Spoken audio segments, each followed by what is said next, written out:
Hello everyone, myself Anup Bhalla and a very warm welcome to all of you on अभ्यास competition plus. और आज के video में हम क्या करने वाले हैं यार, आज हम परमुटेशन एंड कॉम्बिनेशन का जो कॉम्बिनेशन वाला पार्ट है उसके ऊपर बेस्ड जितने भी क्वेश्चंस कवर होते हैं सारे के सारे क्वेश्चंस हम कवर करने वाले हैं। ठीक है, और 3 तक हमने क्वेश्चंस कर लिए थे लास्ट वीडियो में। आज मैं 4th क्वेश्चन से स्टार्ट कर रहा हूं। ठीक है जी, तो रजिस्टर पेन अपने पास रख लो और स्टार्ट कर दो। नोट करना और अप्रोच क्या क्या लग रही है ये समझना, नोट कर लो जल्दी से। ठीक है जी, तो थोड़ा सा फास्ट वे में आज करेंगे यार। करते हैं start. A committee of 4 members is to be made out of 4 women and 5 men.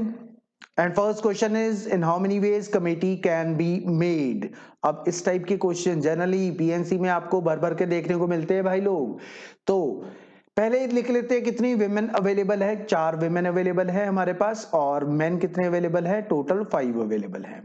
और आपको कमेटी बनानी है 4 मेंबर्स की। तो फर्स्ट क्वेश्चन का अगर आंसर देखेंगे, कुछ भी इसमें रिस्ट्रिक्शन नहीं है कि स्पेसिफिक ऐसा कुछ नहीं बोला कितने विमेन कितने मैन रिक्वायर्ड है, बस हमें ये बोला हुआ है 4 मैन की कमेटी है। और टोटल आपके पास कितने अवेलेबल है अगर देखा जाए, टोटल पर्संस कितने अवेलेबल है, 4 + 5 9 पर्संस आर अवेलेबल। और आपको 4 की कमेटी बनानी है तो कितनी नंबर ऑफ वेज हो जाएगी यार, इसका आंसर क्या हो जाएगा, सीधा 9C4। इसका आंसर हो जाएगा 9 पर्सन अवेलेबल है, 4 की कमेटी बनानी है तो 9C4। और इसको सॉल्व कर लेना आप, क्या आंसर आएगा इसका, 126। ठीक, तो पहला क्वेश्चन इजी सा था। सेकंड भी इजी है, जल्दी से। How many committees will contain 2 men and 2 women। अब यार यहां पर कंडीशन ये डाल दी है कि आपको 2 women चाहिए एंड 2 men चाहिए, एंड 2 men चाहिए, तो डेफिनेटली मल्टीप्लीकेशन होगी। तो रिक्वायर्ड नंबर ऑफ वेज कितनी होगी भाई, 2 men चाहिए तो कितनी वेज में सिलेक्ट कर सकते हो, 5 men अवेलेबल है, 2 चाहिए तो 5C2। women 4 अवेलेबल है और आपको 2 विमेन चाहिए तो क्या लिखोगे, 4C2। और इसको सॉल्व कर लो, 5C2 कितना होता है आपका, दैट इज 10। सिंपल है ना, 5 × 4 / 2 10। 4C2 मतलब 6, 4 × 3 / 2 6, तो 10 × 6 कितनी वेज हो जाएगी, ये आंसर इसका आ जाएगा 60 वेज। तो कितनी कमिटीज बन सकती है, इन विच 2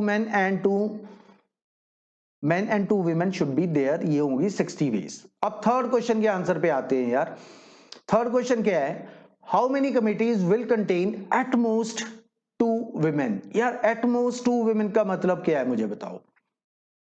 एट मोस्ट 2 women मतलब मैक्सिमम 2 women हो सकती है। मैक्सिमम 2 women मतलब या तो 0 women होगी, या फिर 1 women होगी, या फिर 2 women होगी, इससे ऊपर नहीं हो सकती women। अब एक बात बताओ, 4 बंदों की कमेटी बनानी है आपने, 0 women ले रहे हो, तो दैट मींस 4 के 4 आप क्या सिलेक्ट करोगे, men। अगर आप 1 women ले रहे हो और 4 की कमेटी बनानी है तो आपको 3 men सिलेक्ट करने पड़ेंगे। और अगर आप 2 women ले रहे हो, 4 की कमेटी बनानी है तो 2 men भी सिलेक्ट करने पड़ेंगे आपको। आप कितनी वेज में सिलेक्ट कर सकते हैं ये देख लेते हैं। 4 women है, सॉरी 5 men अवेलेबल है, जिसमें से 4 men आपने चूज करने हैं कितनी वेज में, 5C4। 0 women कितनी अवेलेबल है यार, ये तो वैसे भी 4C0 क्या हो जाएगा, 1 ही हो जाएगा, प्लस इसको लिखने की भी जरूरत नहीं थी। अगर विमेन सिलेक्ट ही नहीं कर रहे तो नंबर ऑफ वेज लिखने की भी जरूरत नहीं थी, पर चलो कर देते हैं, लिख लेते हैं फॉर्मूला वाइज। अब 1 विमेन 4 में से सिलेक्ट करनी है, 4C1। 3 men out of 5, 5C3, plus 2 women 4C2, 2 men 5C2। तो चेक कर लो भाई, 5C4 आपका कितना होता है, 5। 5C4 is equal to 5C1, और 5C1 क्या होता है, 5 होता है। 4C0 1 होता है। अब 4C1 4 होता है, 5C3 is equal to 5C2 which is 10, and 4C2 6 and 5C2 10। अब इसको सॉल्व कर लो बेटा, 5 + 40 + 60, ये आपका आंसर क्या आ जाएगा, 105 वेज। तो एट मोस्ट 2 विमेन का आंसर आपका आ गया 105। एटमोस्ट का मतलब क्या होता है, मैक्सिमम 2। मैक्सिमम 2 विमेन हो सकती है, इसका मतलब 0 भी हो सकती है एक केस, दूसरा 1 विमेन भी हो सकती है, लास्ट 2 विमेन भी हो सकती है। तो अगर 0 विमेन थी तो 4 मेन थे, 1 विमेन थी तो 3 मेन थे, और 2 विमेन थी तो 2 मेन थे। ठीक है, उसके बाद मैंने फॉर्मूला लिख दिया 5c4 into 4c0, 4c1 into 5c3, 4c2 into 5c2 और सॉल्व कर दिया। आई होप सभी को क्लियर होगा भाई लोग।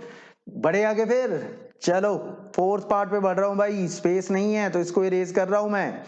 चलो फोर्थ पार्ट क्या है, how many committees will contain at least 1 man, कम से कम एक मैन होना चाहिए। अब इसको दो तरीके से सॉल्व कर सकते हैं यार, आपको जो अच्छा लगे आप कर लेना। कैलकुलेशन ज्यादा करनी है तो वो मेथड भी बता देता हूं, और कैलकुलेशन मिनिमम करनी है तो वो मेथड भी कर लेते हैं। देखो एटलीस्ट 1 मैन का मतलब क्या होगा, या तो 1 मैन और 3 विमेन लोगे, या फिर 2 मैन और 2 विमेन लोगे, एंड 2 विमेन लोगे, या फिर 3 मैन 1 विमेन लोगे, या फिर 4 मैन और 0 विमेन लोगे। तो इनके ये केस बनाओगे, आप लिखोगे वैल्यूज, सॉल्व करोगे। एक मेथड तो ये है, ठीक है। और दूसरा मेथड यार कॉम्प्लीमेंट मेथड मैं आपको बताने जा रहा हूं। हमेशा जब भी एटलीस्ट 1 वाला केस आएगा ना, तो आपने कॉम्प्लीमेंट मेथड यूज करना है। अगर इस मेथड से करोगे तो आपके क्वेश्चन जो है वो जल्दी सॉल्व होंगे। और वो कॉम्प्लीमेंट मेथड क्या है ये देखते हैं, ठीक है। कॉम्प्लीमेंट मेथड ये कहता है कि भाई जब एटलीस्ट 1 मैन कहा हुआ है तो टोटल नंबर ऑफ वेज में से, टोटल वेज में से आप वो वाले केस माइनस कर दो where no man is there, no man is there. Simple सी बात है यार, अगर टोटल में से नो मैन वाले आप माइनस कर दोगे तो कम से कम आपके पास एक मैन तो रहेगा ही रहेगा ना। कम से कम एक मतलब कम से कम एक हो सकता है, 2 हो सकता है, 3 हो सकता है, 4 हो सकता है। तो अब यहां कैलकुलेशन कम पड़ेगी। टोटल वेज कैसे, सिंपल 9 पर्सन अवेलेबल हैं और 4 की कमेटी बनानी है, 9c4 माइनस नो मैन का मतलब चारों के चारों आपने विमेन सिलेक्ट करनी है, और 4 विमेन ही अवेलेबल है तो 4c4 मैन आपने सिलेक्ट ही नहीं करना है, 5c0 लिखने की भी जरूरत नहीं है। अब इसको सॉल्व कर लो, देखो कैलकुलेशन आपकी कितनी बच जाएगी। नहीं तो आप ये पूरा सॉल्व करते और यहां पर आपकी कैलकुलेशन कुछ भी नहीं रही। 9c4 कितना होता है, ये हमने पहले वाले में कर लिया था। टोटल नंबर ऑफ वेज कितनी थी, 126। 4c4 क्या होता है, 1 माइनस 1 किया, टोटल नंबर ऑफ वेज कितनी होगी, 125 वेज। तो इस क्वेश्चन का आंसर आपका हो गया 125 वेज। आई होप सभी को क्लियर होगा। तो भाई मॉरल ऑफ द स्टोरी यही है, जब भी एटलीस्ट 1 वाला केस आएगा ना तो आपने कैसे सॉल्व करना है, टोटल माइनस नन, ठीक है। कि total number of ways in which, और माइनस कर देंगे वो वाली वेज जिसमें कोई भी मैन नहीं होगा, ठीक है जी। चलो फिर बढ़ते हैं भाई नेक्स्ट क्वेश्चन पे, एंड नेक्स्ट क्वेश्चन इज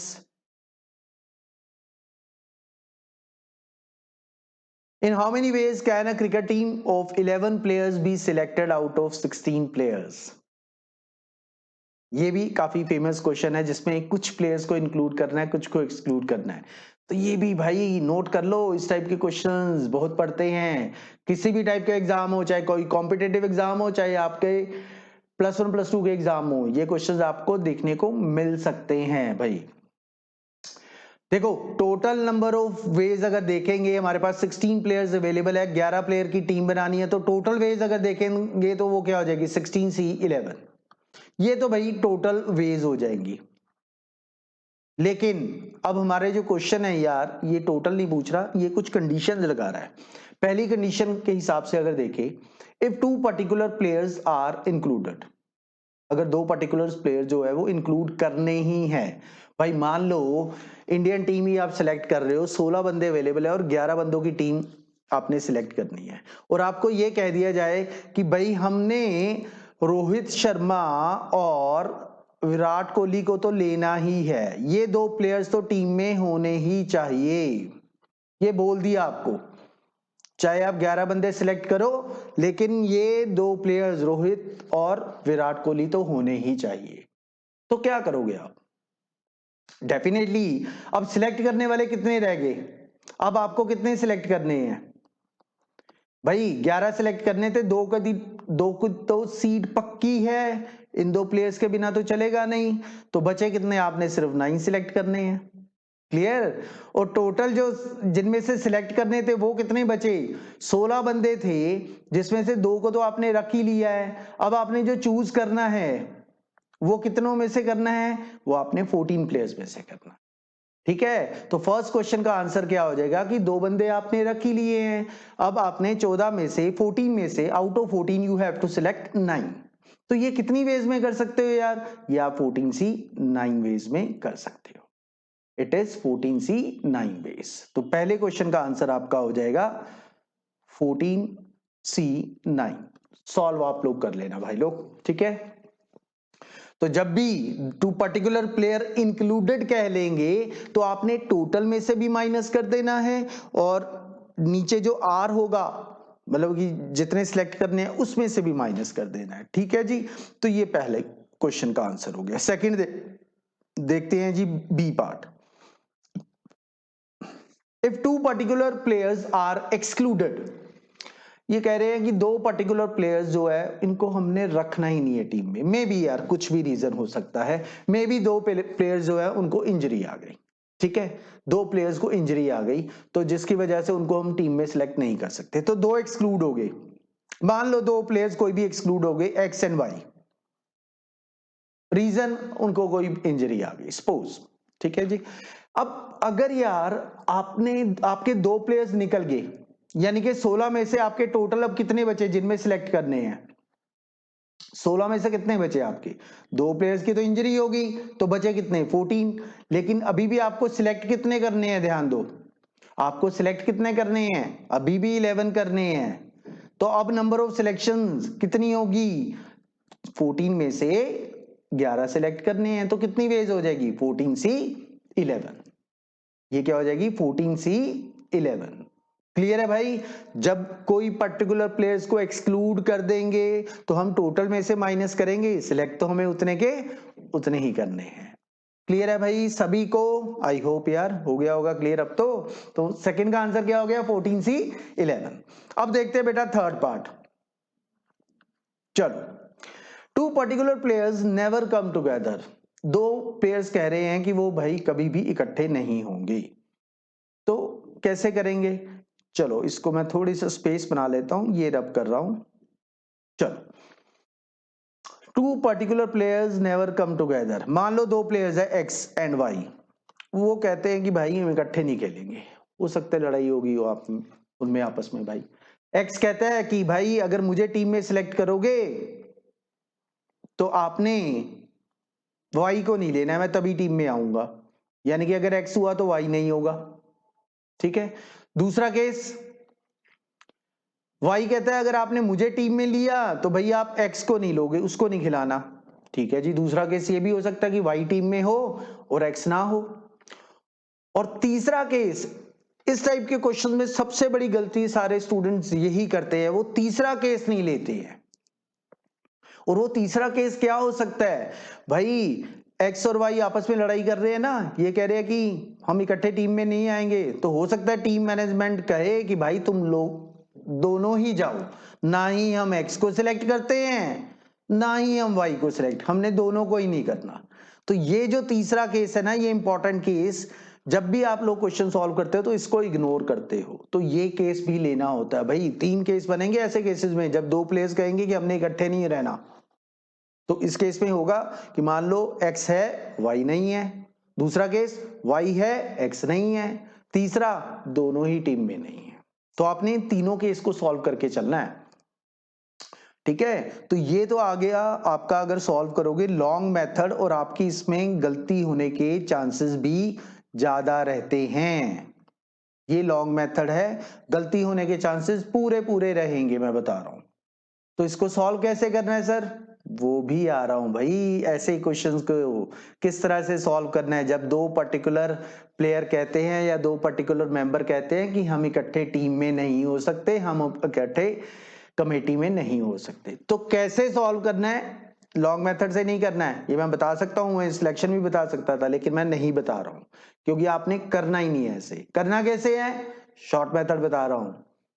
चलो, अब इनको कैसे करना है इस टाइप के क्वेश्चंस को, तो अगेन आपने क्या करना है, अगर टोटल नंबर ऑफ वेज में से आप माइनस कर दो वो वाले केस जिसमें ये दोनों प्लेयर्स टीम में होंगे, जिसमें ये दोनों बोथ प्लेयर्स आर इंक्लूडेड, कि इनको लिया ही हुआ है पक्का टीम में। तो टोटल में से अगर दोनों टुगेदर वाला केस माइनस कर दो तो बचेंगे कौन से केस, कि जिनमें एक्स और वाई कभी भी इकट्ठे नहीं होंगे, जिनमें एक्स और वाई दोनों इकट्ठे नहीं होंगे। ये हमारा कौन सा मेथड है, कॉम्प्लीमेंट मेथड। ये मेथड है हमारा कॉम्प्लीमेंट मेथड। तो ठीक है जी, टोटल नंबर ऑफ वेज मैंने शुरू में बताया था कितनी थी, 16C11। Total number of veg कितनी थी, 16C11। 16 प्लेयर्स में से 11 सिलेक्ट करने हैं, कितनी वेज होंगी, 16C11 माइनस दोनों को इंक्लूड करना है। दोनों को इंक्लूड करना है तो हमने जो ये फर्स्ट केस किया था याद होगा कि अगर दोनों को इंक्लूड करना है तो टोटल में से 2 प्लेयर माइनस हो गए और सिलेक्शन वाले में से भी 2 प्लेयर माइनस हो गए। तो आंसर आपका क्या बनेगा, 16C11 माइनस 14C9। ये आपका आंसर होगा और आपने यही अप्रोच लगानी है भाई इस टाइप के क्वेश्चन में। क्लियर है सभी को, टोटल नंबर ऑफ वेज में से वो वाले केस माइनस कर दिए जिनमें दोनों टुगेदर होंगे। आई होप सभी को क्लियर हो गया होगा। ये शॉर्ट मेथड है भाई, ये शॉर्ट मेथड है, इसी से करना है आपने हमेशा। क्लियर, चलो फिर नेक्स्ट क्वेश्चन पे बढ़ते हैं।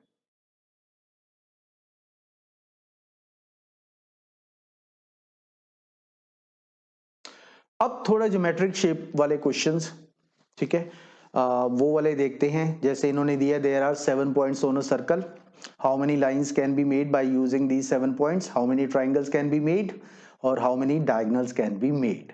इस टाइप के क्वेश्चंस, ज्योमेट्रिकल शेप्स वाले क्वेश्चंस आ जाते हैं तो आपने उनको कैसे सॉल्व करना है। चलो जी, एक सर्कल बना लेते हैं।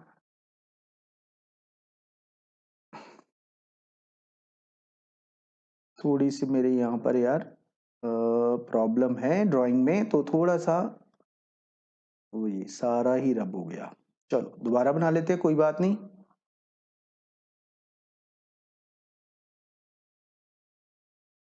सेवन पॉइंट्स है एक सर्कल पे, तो ये मैं कलर थोड़ा चेंज कर लेता हूं। कलर चेंज करके ये कर लिया मैंने, 1 2 3 4 5 6 और 7, ये 7 पॉइंट्स है।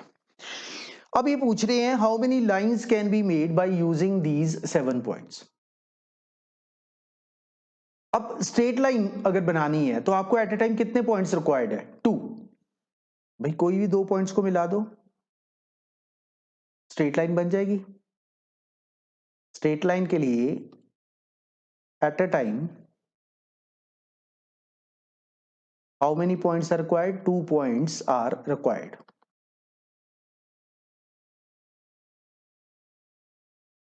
और कितने अवेलेबल हैं, इन 7 पॉइंट्स को यूज करके बनानी है, तो कितनी स्ट्रेट लाइन बन जाएगी, 7C2।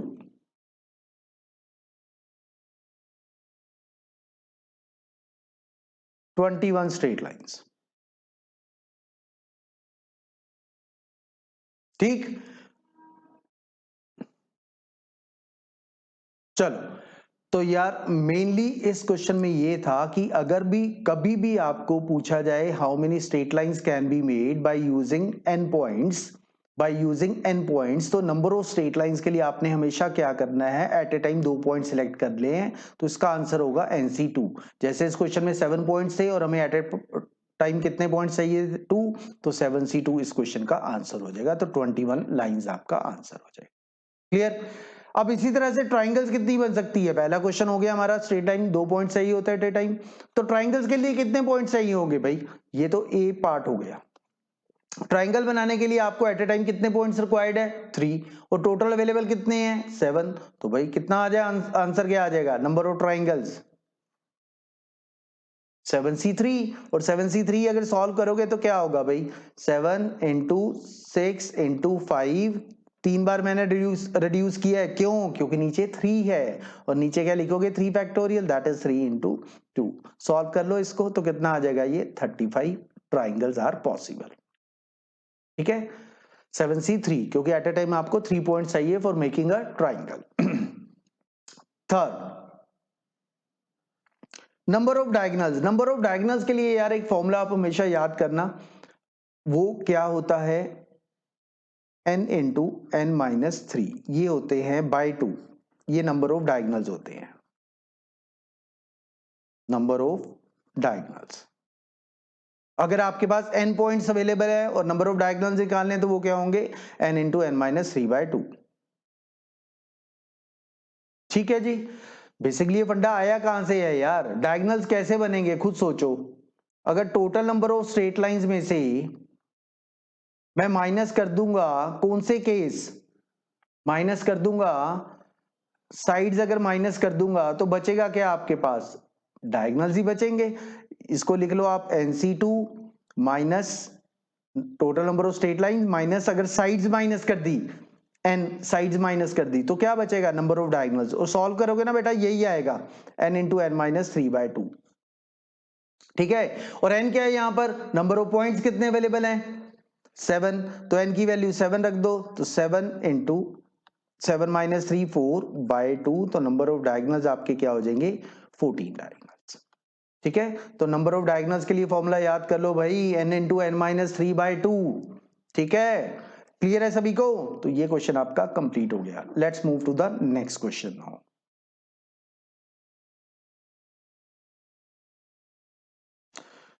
Find the number of parallelograms that can be made from the set of 4 parallel lines intersecting another set of 3 parallel lines।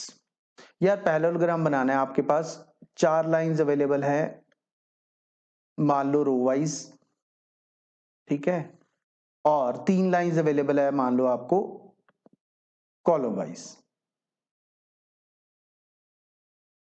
ये मान लो आपको 3 लाइंस ऐसे अवेलेबल है।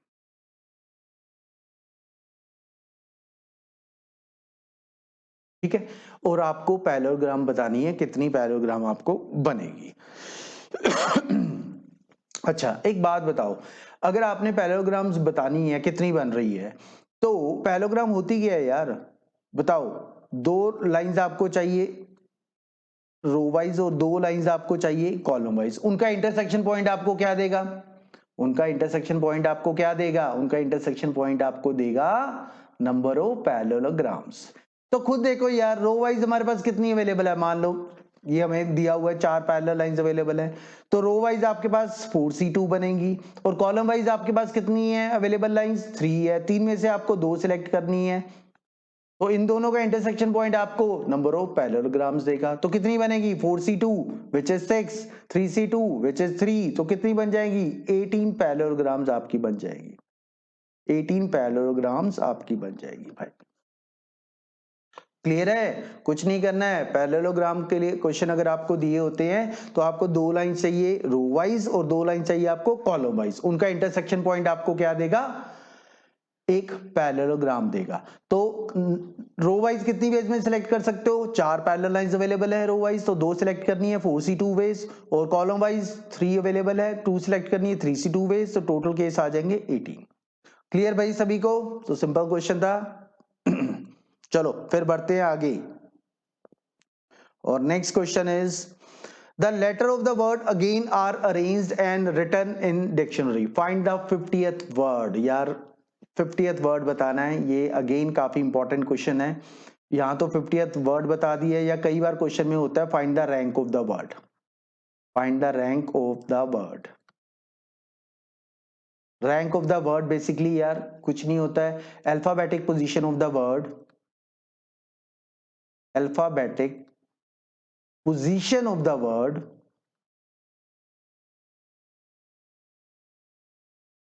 Is rank of the word. Alphabetic position मतलब अगर हम उस word के सारे लेटर्स को अल्फाबेटिकली लिखेंगे तो जो उस वर्ड की पोजीशन होगी उसी को हम बोलते हैं rank of the word.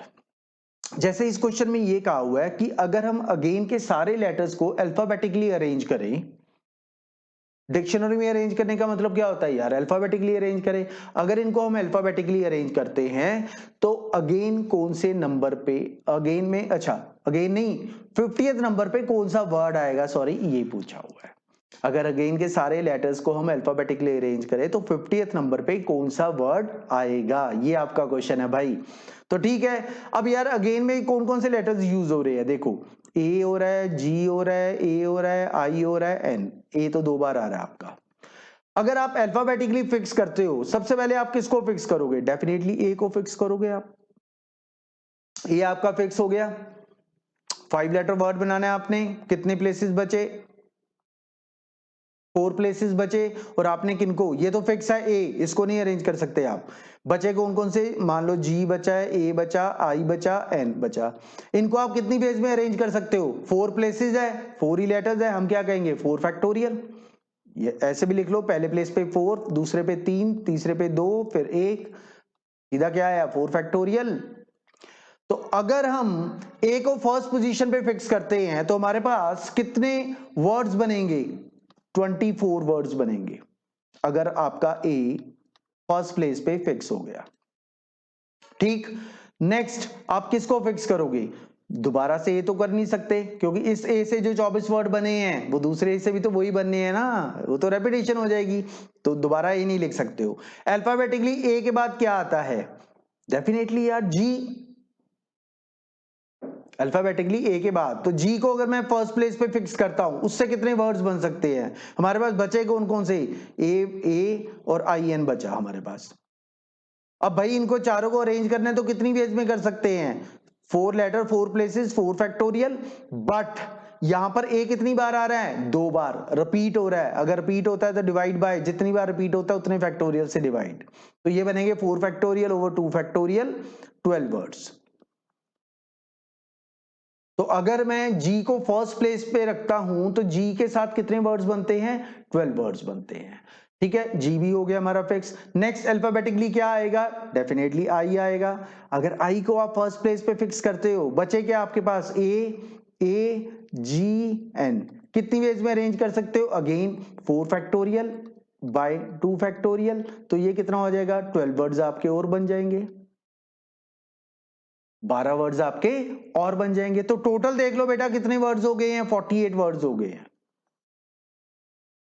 Total 48 words हो गए हैं। ठीक, अब यार वन बाय वन चलते हैं। अब ए भी फर्स्ट प्लेस पे फिक्स हो गया, जी भी हो गया, आई भी हो गया, नेक्स्ट किसकी टर्म आएगी भाई, टर्न किसकी आएगी नेक्स्ट, एन की। तो एन को मैं अगर फर्स्ट प्लेस पे फिक्स कर देता हूं, अब मैं वन बाय वन चल रहा हूं क्योंकि 48 वर्ड्स हो गए और हमें 50th बताना है। तो यार एन के साथ क्या फिक्स होगा बताओ, डेफिनेटली यार ए होगा, फिर ए आएगा। तो भाई हमारे पास पहले 3 लेटर्स फिक्स हो गए, एन ए ए। बचे कौन कौन से, जी और एन। अब जी और एन में पहले, जी और आई बचा, सॉरी, जी और आई में पहले कौन आएगा, जी आएगा डेफिनेटली, और फिर क्या आएगा, आई। तो एक वर्ड हमारा ये बन गया। अब यार पहले 3 तो अभी भी हमारे फिक्स है, अब जी और आई में नेक्स्ट कौन आएगा, आई पहले आएगा फिर आएगा जी, तो एक वर्ड हमारा ये बन गया। तो 50वें नंबर पे 50th वर्ड हमारा क्या हुआ, 50th वर्ड हुआ हमारा एन ए आई जी। तो if we arrange the letters of the word again in alphabetic order, then the word at 50th position would be NAAIG। I hope सभी को क्लियर होगा भाई, ठीक है जी, क्लियर है पक्का। चलो बढ़ते हैं फिर आगे क्वेश्चन पे।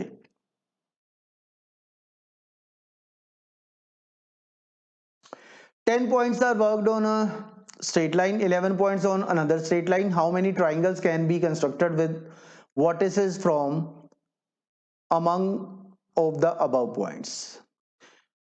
How many triangles can be made? How many triangles can be made by using the vertices of these points?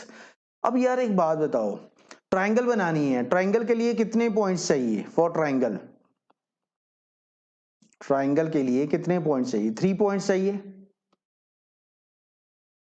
और हमें एक दिया हुआ है कि भाई 11 पॉइंट्स एक पे है, 1 2 3 4 5 6 7 8 9 10, और एक दूसरी पे 11 है, 1 2 3 4 5 6 7 8 9 10 11, और आपको ट्रायंगल बनानी है। यार पॉसिबल ये भी हो सकता है ना कि आप लाइन 1 जिसमें 10 पॉइंट्स है और लाइन 2 जिसमें 11 पॉइंट्स है, आप लाइन 1 से एक पॉइंट लो, एक वर्टेक्स लाइन 1 से लो, और लाइन 2 के आप 2 पॉइंट्स लो, 3 पॉइंट्स बन गए और आपकी ट्रायंगल बन जाएगी।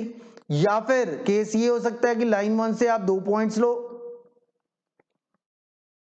ठीक है, और लाइन 2 से आप एक पॉइंट लो, तब भी आपकी ट्रायंगल बन जाएगी। तो सिलेक्ट कर लो यार, लाइन 1 में कितने पॉइंट्स थे 10, लाइन 2 में कितने हैं 11, तो 10 में से एक सिलेक्ट करना है 10C1 वे, और 11 में से दो सिलेक्ट करने 11C2। दूसरा केस, इधर 10 है इधर 11 है, तो 10 में से दो सिलेक्ट किए 10C2 इंटू 11 में से एक सिलेक्ट किया 11C1, बट सॉल्व करना है बस इसको, 10C1 10, 11C2 11 इंटू 10/2 55। ये कैलकुलेशन माइंड में जल्दी जल्दी करनी पड़ेगी भाई।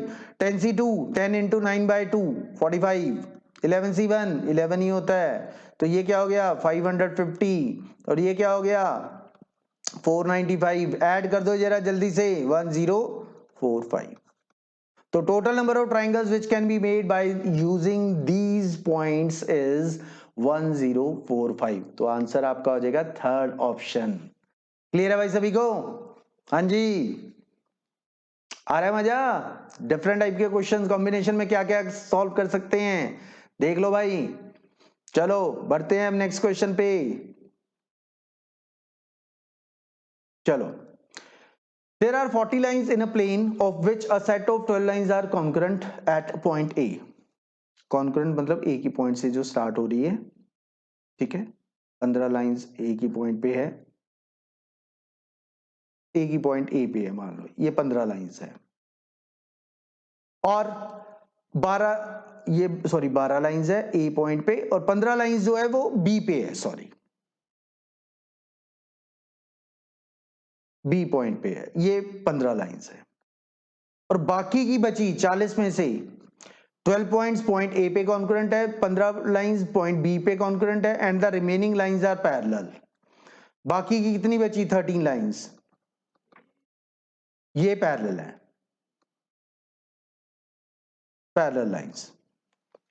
अब पूछा what is the number of intersections of these 40 lines given that all the 3 sets are disjoint, यानी कि इन तीनों में आपस में कुछ भी कॉमन नहीं है। तो नंबर ऑफ इंटरसेक्शन बताने हैं भाई। एक बात बताओ, आपको अगर इंटरसेक्शन चाहिए तो एट ए टाइम आपको कितनी लाइन चाहिए? 2 लाइन चाहिए, 2 लाइंस को एक पॉइंट पे कट करेंगी। इंटरसेक्शन के लिए आपको कितनी पॉइंट लाइन चाहिए? 2 लाइन चाहिए भाई, 2 लाइंस आपस में एक पॉइंट पे इंटरसेक्ट करेगी, ठीक है। अब आप देखो हमारे पास टोटल 40 लाइंस है, अगर मैं टोटल नंबर ऑफ केसेस में से, टोटल में से इम्पॉसिबल केस माइनस कर दूं तो आपका आंसर आ जाएगा।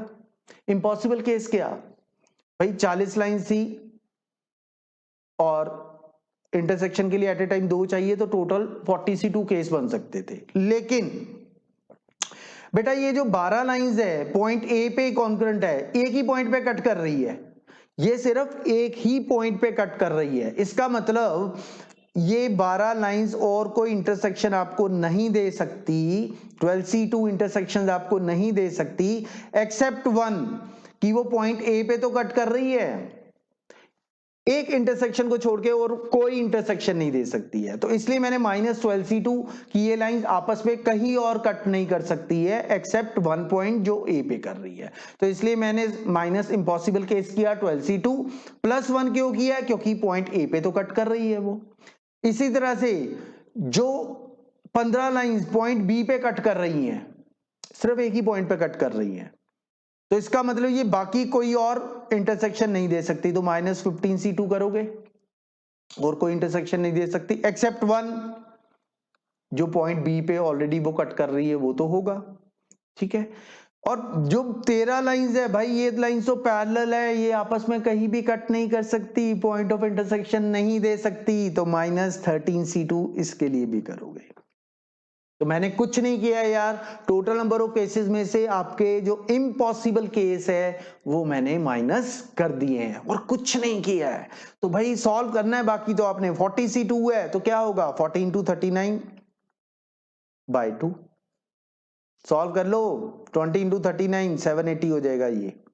-12C2 12 × 11/2 66 +1 15C2 15 × 14/2 105 +1 13C2 13 × 12/2 78।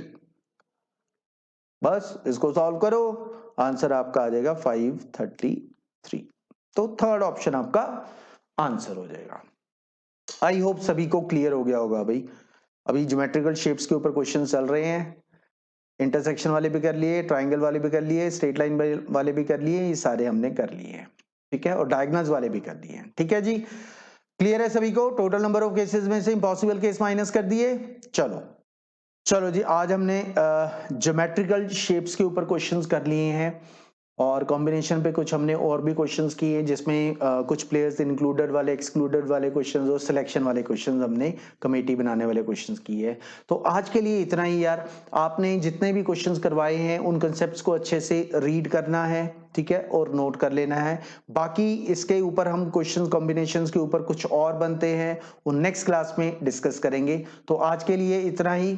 Thank you very much and have a good day यार, मिलते हैं नेक्स्ट वीडियो में।